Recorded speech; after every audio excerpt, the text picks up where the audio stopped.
Assalamualaikum warahmatullahi wabarakatuh. Saya Radot Matthew Silaban dari kelas 11 IPS 3 absen 21.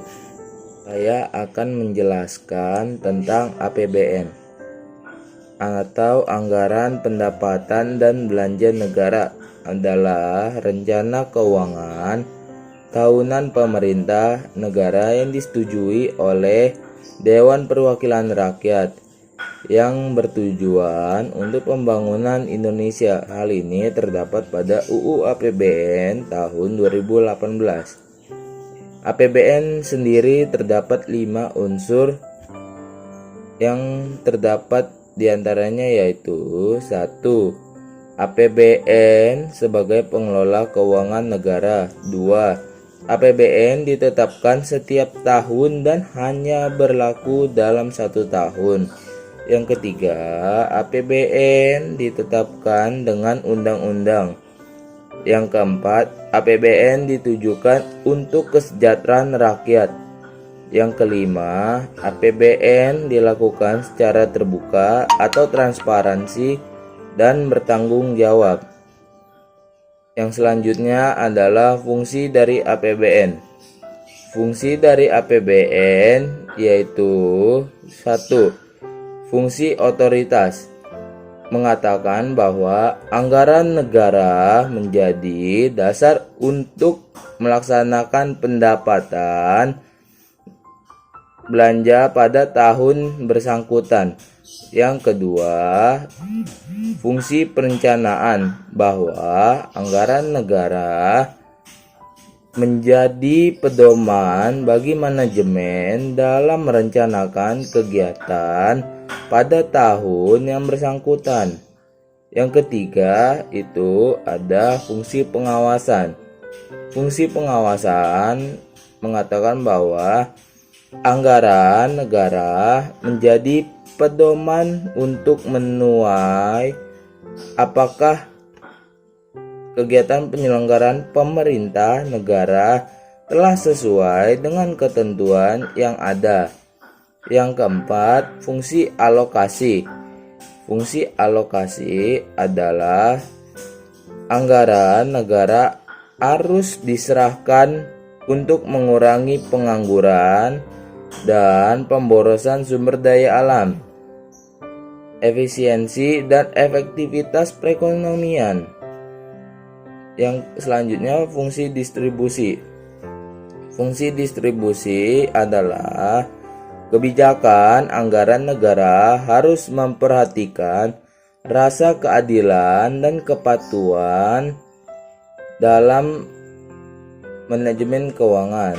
Yang selanjutnya, fungsi stabilitas adalah anggaran pemerintah menjadi alat untuk memelihara dan mengupayakan keseimbangan fundamental perekonomian di Indonesia.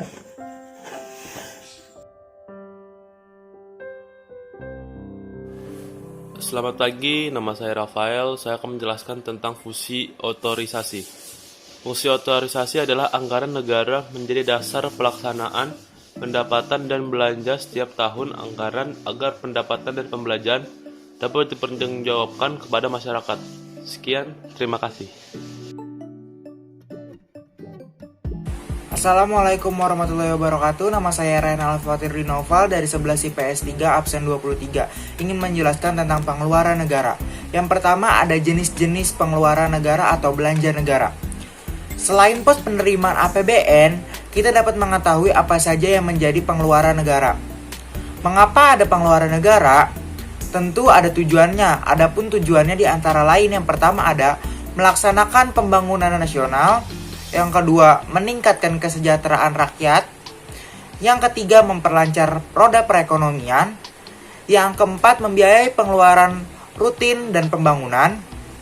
Yang kelima, meningkatkan pelayanan kepada masyarakat. Yang keenam, mewujudkan stabilitas nasional yang mantap dan dinamis. Selanjutnya ada belanja pemerintahan pusat. Yang pertama, pengeluaran rutin, yaitu pengeluaran untuk kegiatan-kegiatan rutin yang sifatnya permanen dan secara terus-menerus. Pengeluaran rutin terdiri atas belanja pegawai, belanja barang, subsidi daerah otonom, bunga, cicilan, dan utang. Selanjutnya ada pengeluaran pembangunan, yaitu pengeluaran yang sifatnya tidak rutin setiap tahun, tetapi bersifat temporer. Pengeluaran ini terdiri atas pembiayaan rupiah. Pengeluaran pemerintahan berupa barang atau uang secara langsung dan bantuan proyek. Selanjutnya belanja pemerintahan daerah. Dana perimbangan yaitu alokasi dana pengeluaran pemerintahan pusat yang disesuaikan dengan kebutuhan.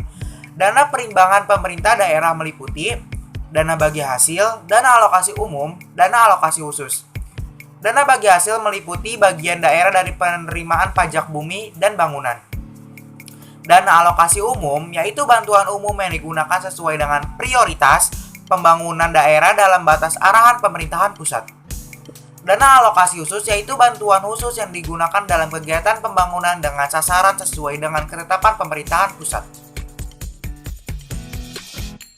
Assalamualaikum warahmatullahi wabarakatuh. Nama saya Rana Rawati Rusufa dari kelas 11 IPS 3. Di sini saya akan menjelaskan tentang mekanisme penyusunan APBN. Dalam Undang-Undang Dasar 1945, Pasal 23 ayat 1, 2, dan 3 menjelaskan tentang mekanisme penyusunan APBN.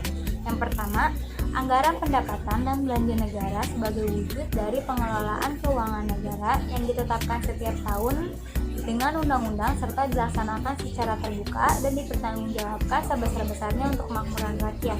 Yang kedua, rancangan undang-undang anggaran pendapatan dan belanja negara diajukan oleh Presiden untuk dibahas bersama DPR dengan memperhatikan pertimbangan DPD.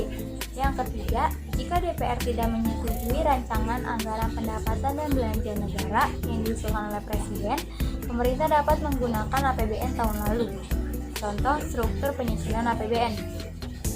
Proses penyusunan APBN bermula dari sebuah rencana yang biasa disebut RAPBN atau juga Rencana Pendapatan dan Belanja Negara.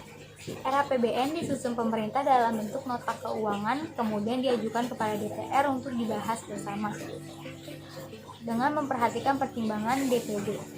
Jika RAPBN layak, akan disahkan menjadi APBN. Jika tidak, pemerintah akan menggunakan APBN tahun lalu. Instrumen-instrumen yang dipertimbangkan dalam penyusunan APBN sebagai berikut. Yang pertama, PDB harga berlaku. Yang kedua, pertumbuhan ekonomi. Yang ketiga, nilai tukar rupiah. Yang keempat, rata-rata suku bunga.